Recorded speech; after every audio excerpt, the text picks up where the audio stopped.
माझे नाव पवन, वय 23 वर्ष. नुकतंच कॉलेज संपून मी सध्या घरीच बसून स्पर्धा परीक्षेची तयारी करत होतो. स्पर्धा परीक्षेचा अभ्यास म्हणजे नुसतं पुस्तकात डोके खुपसून बसणं. सततचा तोचपणा आणि घरातली शांतता कधी कधी खूप कंटाळवाणी वाटायची. विशेषतः दुपारच्या वेळी जेव्हा अख्खी गल्ली शांत असायची तेव्हा तर घरात वेळ घालवणं कठीण व्हायचं.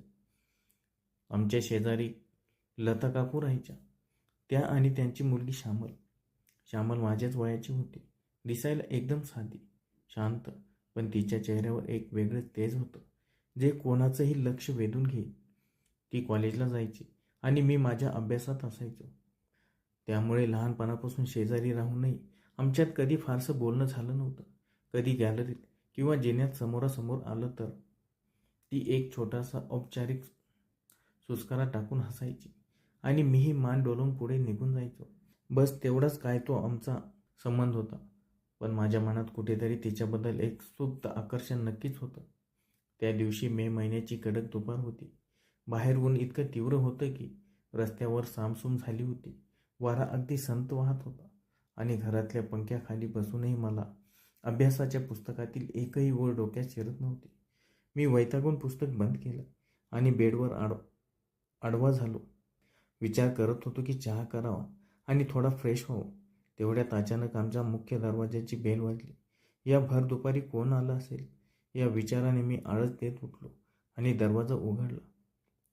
समोर पाहतो तर काय, श्यामल उभी होती.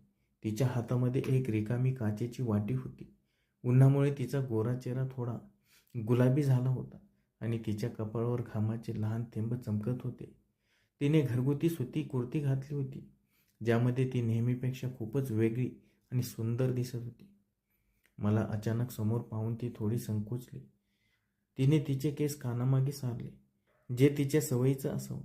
पवन, ते आई गावाला गेली आहे 2 दिवसासाठी मावशीकडे, आणि घरातली साखर अगदी आत्ताच संपली. मला चहा करायचा होता. थोडी साखर मिळेल का रे? तिने अत्यंत हळू आवाजात थोडे आढेवेढे घेत विचारले. तिच्या आवाजात एक वेगळा संकोच आणि गोडवा होता. अरे हो, नक्कीच. तू बाहेर का उभी आहेस? आत ये ना. बाहेर खूप जास्त ऊन आहे. मी बाजूला होत तिला आत येण्यासाठी जागा करून दिली. श्यामलने एक क्षण विचार केला, आजूबाजूला पाहिलं आणि मग ती हळूच पावलं टाक आत आली. आमच्या घरात यापूर्वी ती फार कमी वेळा आली होती आणि तीही काकूंसोबत. आज ती पहिल्यांदाच एकटी आली होती. ती हॉलमधील सोफ्यावर येऊन अगदी कडेला थोडी अवघडल्यासारखी बसली. तू बस, मी साखर घेऊन येतो, असं म्हणून मी किचनमध्ये गेलो. किचनमध्ये जाताना माझ्या मनात एक वेगळीच धडधड सुरू झाली होती. घरात आम्ही दोघेच होतो. तीही तिच्या घरी एकटीच होती आणि मीही माझ्या घरी एकटाच होतो. साखरेचा डबा शोधता शोधता माझ्या डोक्यात एक विचार आला. मी स्वतःसाठी चहा करणारच होतो. मग फक्त साखर देऊन तिला परत पाठवण्यापेक्षा तिला चहाचा आग्रह का करू नये? कमीत कमी या बहाण्याने तिच्याशी थोडं बोलता तरी येईल. मी किचनमधून बाहेर आलो आणि तिच्याकडे पाहत म्हणालो, श्यामल, साखर तर मी देतोच आहे, पण योगायोग बघ, मीही आत्ता चहाच बनवणार होतो. तू घरी एकटीच आहेस आणि मीही एकटाच आहे. आपण दोघे एकत्र चहा घेऊया का? म्हणजे तुझा चहा करायचा त्रासही वाचेल. माझं हे बोलणं ऐकून श्यामलने आधी माझ्याकडे आश्चर्याने पाहिलं. तिच्या चेहऱ्यावर एकाच वेळी संकोच आणि आनंद असे दोन्ही भाव उमटले. ती थोडी हसली आणि म्हणाली, चालू शकेल. खरं सांगू तर मलाही त्या रिकाम्या घरात एकटं खूप कंटाळा आला होता. तिथे काय करू काही सुचत नव्हतं. तिची संमती मिळताच माझा हुरूप वाढला. मी लगेच किचनमध्ये गेलो आणि छान वेलायची घालून 2 कप चहा बनवला. चहा उकळत असताना खिडकीतून येणारी उन्हाची तिरीप आणि चहाचा सुवास संपूर्ण किचनमध्ये दरवळत होता. माझ्या मनात एक वेगळाच उत्साह संचारला होता. मी ट्रेमध्ये चहाचे 2 कप आणि सोबतीला काही बिस्किटे ठेवून हॉलमध्ये आलो. मी चहाचा कप तिच्या समोरील टेबलवर ठेवला आणि स्वतः तिच्या शेजारच्या सोफ्यावर बसलो. श्यामलने चहाचा कप हातात घेतला आणि एक छोटासा घोट घेतला. वा पवन, चहा खूप छान झालाय. तू एवढा छान चहा बनवतोस हे मला माहीत नव्हतं. तिने डोळे मोठे करत कौतुकाने म्हटलं. थँक्यू. स्पर्धा परीक्षेचा अभ्यास करताना चहाच माझा एकमेव सोबती असतो, त्यामुळे आता त्यात हातखंडा झालाय. मी हसून म्हणालो. माझ्या या उत्तरावर ती खळखळून हसली. तिचे ते हसणं इतकं निखळ आणि सुंदर होतं की मी काही क्षण तिच्याकडे बघत राहिलो. चहा पिता पिता आमच्या गप्पा रंगात येऊ लागल्या. सुरुवातीला आम्ही कॉलेज, अभ्यास, स्पर्धा परीक्षा यावर बोललो.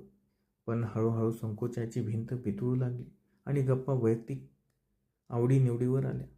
मला जाणवलं की श्यामल जितकी बाहेरून शांत दिसते तितकीच ती आतून खूप विचार करणारी आणि हळवी आहे. ती तिच्या कॉलेजमधील मैत्रिणीबद्दल, तिच्या छंदाबद्दल सांगत होती. गप्पा मारताना तीही कधी कधी इतकी हरवून जायची की तिचे हात हवेत हलवायची, तिचे डोळे मोठे व्हायचे. तिची ही प्रत्येक हालचाल माझ्या मनाला कुठेतरी स्पर्श करत होती. दुपारचे 4 वाजत आले होते, पण आम्हा दोघांनाही वेळेचं अजिबात भान राहिलं नव्हतं. बाहेर उन्हाची तीव्रता कमी होत चालली होती, पण आमच्यातल्या संवादाची ऊब मात्र वाढत होती. माहिती पवन, आई गेल्यानंतर घर कसं अगदी रिकामं वाटत होतं, पण तुझ्याशी बोलून खूप छान वाटलं. मन अगदी हलकं झालं. श्यामल चहाचा रिकामा कप टेबलवर ठेवत म्हणाली. तिच्या त्या बोलण्यात एक प्रामाणिकपणा होता. तिच्या डोळ्यात माझ्याबद्दल एक विश्वासाची भावना मला स्पष्ट दिसत होती. पहिल्यांदाच आम्ही इतके जवळ आलो होतो, अगदी एकमेकांच्या मनाच्या जवळ.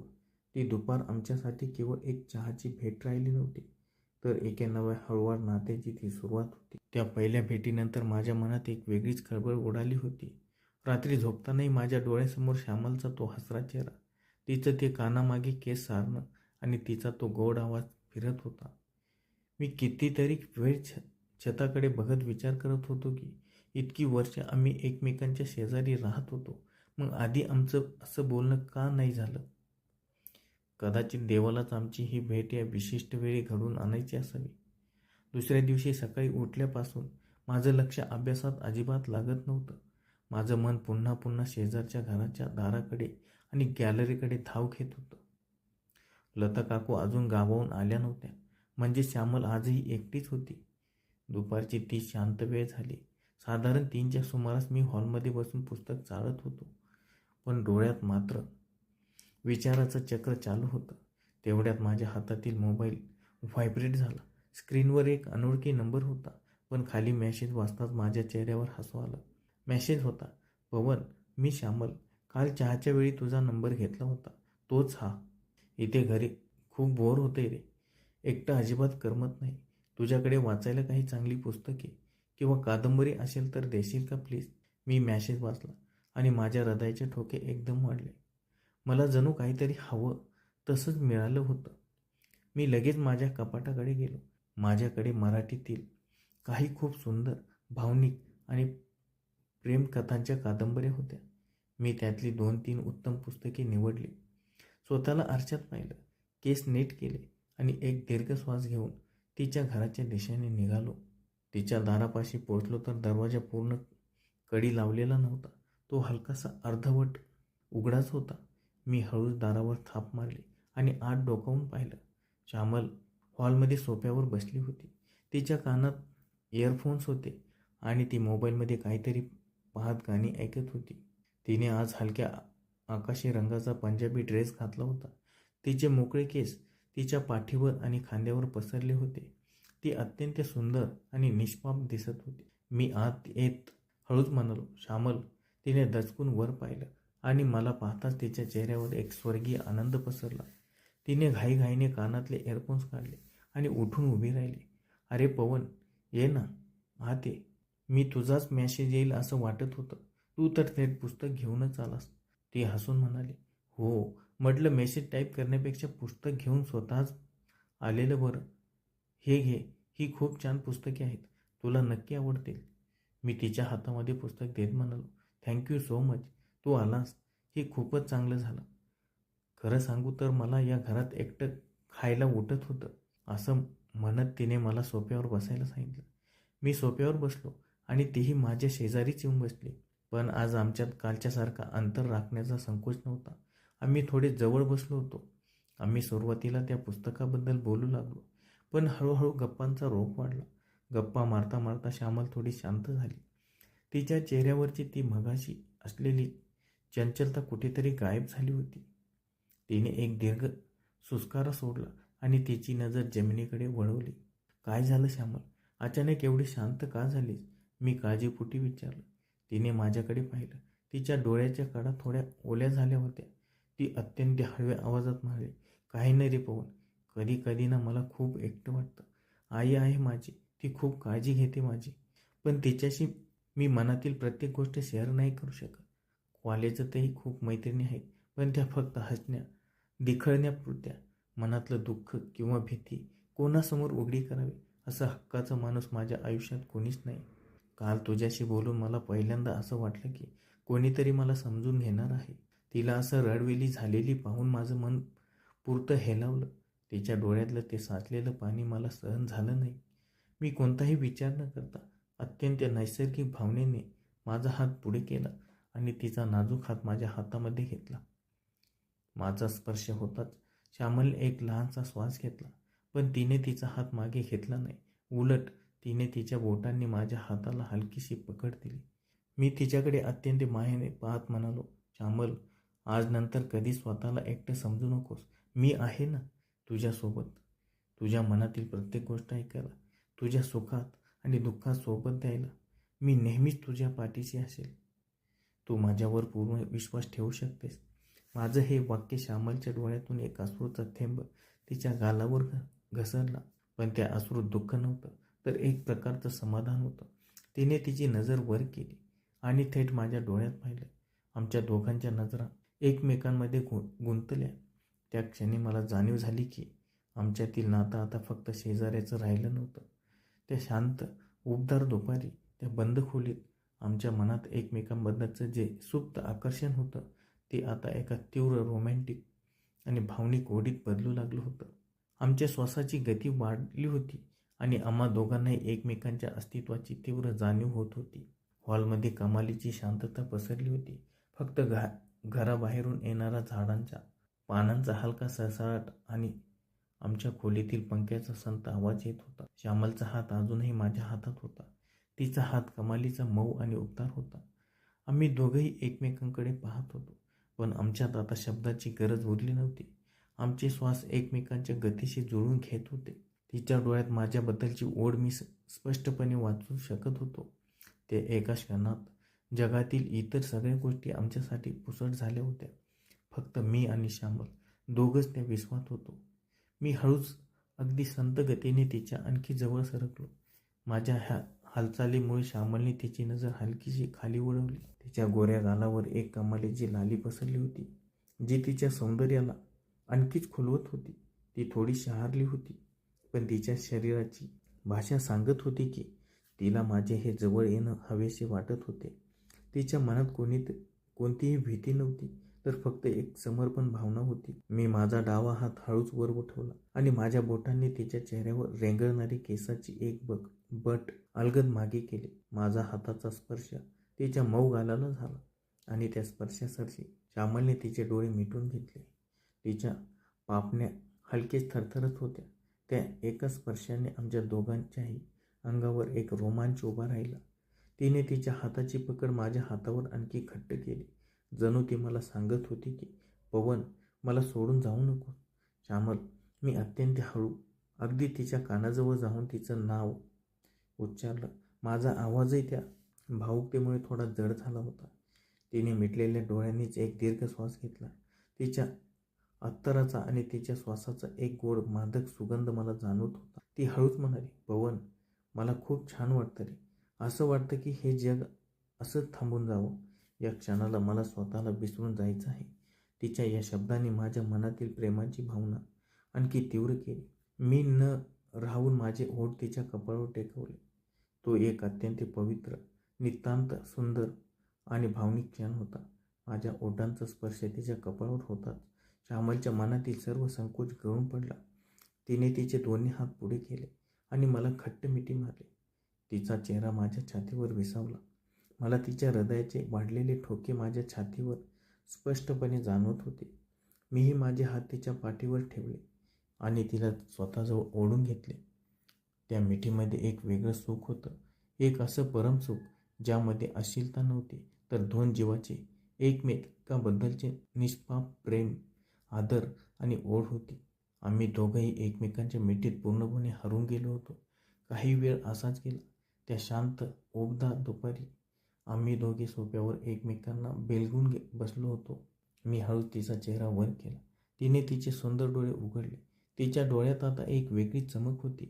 मी माझ्या हाताच्या अंगठ्याने तिच्या ओठांच्या कोपऱ्याला हलकासा स्पर्श केला. तिच्या ओठावर एक लाजळू हसू उमटलं.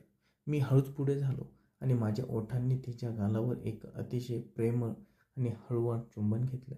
श्यामलने आनंदाने तिचे डोळे पुन्हा घट्ट मिटून घेतले आणि तिची मिठी आणखी घट्ट केली.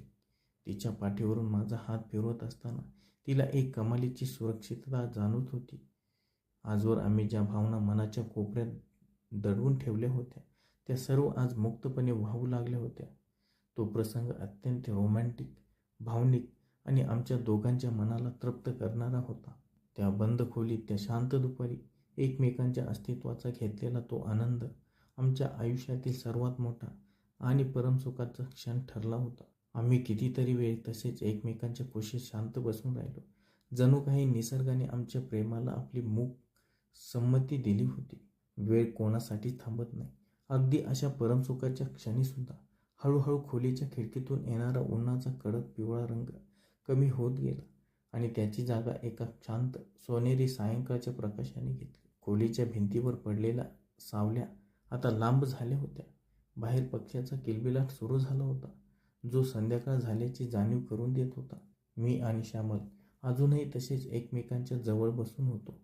तिचे डोकं माझ्या खांद्यावर होतं आणि तिचा हात माझ्या हातात अगदी सुरक्षितपणे विसावला होता. आमचे श्वास आता शांत झाले होते, पण मनातील भावनांची ऊब तशीच कायम होती. लता काकू उद्या सकाळी गावाहून परतणार होत्या, त्यामुळे आता मला माझ्या घरी निघणं गरजेचं होतं. हे आम्हा दोघांनाही ठाऊक होतं, पण त्या मिठीतून आणि त्या सुंदर विश्वातून बाहेर पडण्याची इच्छा आम्हा दोघांपैकी कोणाचीच नव्हती. मी हळूच माझ्या हाताची बोटं तिच्या केसांमधून फिरवली आणि अत्यंत मऊ आवाजात म्हणालो, श्यामल, बघ ना, संध्याकाळ व्हायला आली. मला आता निघायला हवं. माझं हे बोलणं ऐकून श्यामलने एक हलकासा सुस्कारा सोडला. तिने माझं वाक्य ऐकून न ऐकल्यासारखं केलं आणि तिचा चेहरा माझ्या खांद्यामध्ये आणखी लपवला. अजून थोडा वेळ थांब ना पवन, अगदी 5 मिनिटं. असंच वाटतंय की हा वेळ इथेच थांबून ठेवावा. तू दूर गेलास की मला पुन्हा तेच एकटेपणा जाणवू लागेल. ती अगदी लहान मुलासारखा हट्ट करत म्हणाली. तिच्या या निष्पाप हट्टावर माझ्या चेहऱ्यावर एक गोड हसू आलं. मी तिच्या गालावर पुन्हा एकदा हलकीशी पप्पी घेतली आणि तिचा स्वतःपासून थोडं दूर करत तिच्या डोळ्यात पाहिलं. तिचे डोळे आता पूर्णपणे शांत आणि समाधानाने भरले होते. त्या डोळ्यात एक वेगळाच आत्मविश्वास दिसत होता. श्यामल, मी फक्त शेजारच्या घरात जातोय, तुझ्या आयुष्यातून नाही. मी तिचा चेहरा दोन्ही हातांनी धरत म्हणालो. आज जे काही आपल्यामध्ये घडलं ती केवळ एक वेळ घालवण्याची गोष्ट नव्हती.